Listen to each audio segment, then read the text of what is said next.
So I was watching Durin Rider's channel, and then I came across this video of a fun rider riding on Remco Evenepoel's wheel, and I thought to myself, man, this is something that's worth making a video about. Okay, to be fair, he's definitely not a fun rider because you can see that he's riding at a good cadence, good wattage, holding it for a couple of minutes, and this looks like a pretty decent climb. Now, I haven't cared about pro cycling at all since the Chris Froome era. The last time I watched was when Chris Froome just totally fucked them up on the 2018 Giro. That 19th stage was the most epic thing that I've ever seen in pro cycling. Definitely worth a watch. Just type 2018 Giro stage 19, and I think there's a 4 hour clip of the whole stage, and it's just fantastic. So, Remco Evenepoel. I've heard of this guy before, but to be honest, I could never be bothered to even look up his name. And in today's video clip, it will be made apparent why. I was never at Remco's level, never rode in the World Championships, never won a World Championship, although I did do World Cup races that are like the World Championships. But even at my level, people still look up to me, and I gave freely of my time. I loved it when people would ride with me, sit on my wheel. It doesn't matter who they were. It could be a fucking 100 kilo guy that's about to have a heart attack.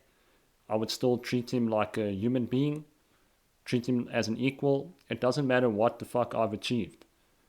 There's always a place for humility and being a decent human being. Chris Froome, with all the accolades he's achieved over the years, do you think he would treat a fun rider like this the same way that Remco treated him? No fucking way, man. Anyway, we'll get to that in a moment when it happens. And this guy's doing a great job. I know I called him a fun rider, but he probably spends quite a lot of time on his bike. You have to be at this level of fitness. And he's doing a good job just sitting fairly close to the wheel. Actually, not even quite on the wheel. He could ride a lot closer to the wheel. At this speed, you get a fair amount of draft, but you're probably only going to save about 2 to 3% of your energy. So he's putting about the same effort as Remco in front of him. Actually, I could also be wrong because there could be a headwind or some kind of a crosswind coming, so you'll save a little bit more energy when you're behind, possibly up to 10-20%. But it doesn't look crazy windy, so I don't think that's the case. And here we have the ego being triggered. Remco is going for it now, 600-700 watts, giving a decent acceleration, trying to get this fun rider off his wheel. And there's nothing wrong with this. This is a positive expression of ego. But what happens next, that's what I have a problem with. The dude's ego is so big that he can't handle a fun rider still being on his wheel after he put in a decent acceleration. So you can see here that he's just being a total tosser by telling him to go away. Like, who do you think you are, bro? Your job is to entertain people, and this is one of your fans, or most likely one of your fans, and you telling them to get lost. Because your little fragile ego can't handle the fact that he's been on your wheel for so long. You're doing a great job. You're doing a great job inspiring people around the world.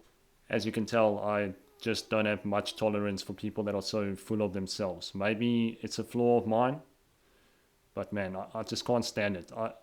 For me, I like to treat people like I want to be treated, and I would never, ever treat anyone like that, no matter what fucking level I was on as a cyclist.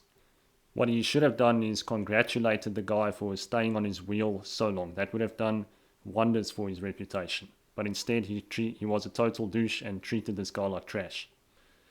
We all have people that we look up to in any field of human endeavor, but I think it's also important to look at how these people treat other people who can do nothing for them. And you can tell that I'm a little bit triggered in this video because the cycling world is full of these fucking arrogant narcissists, and I've experienced them many times, and I just don't want to be like them.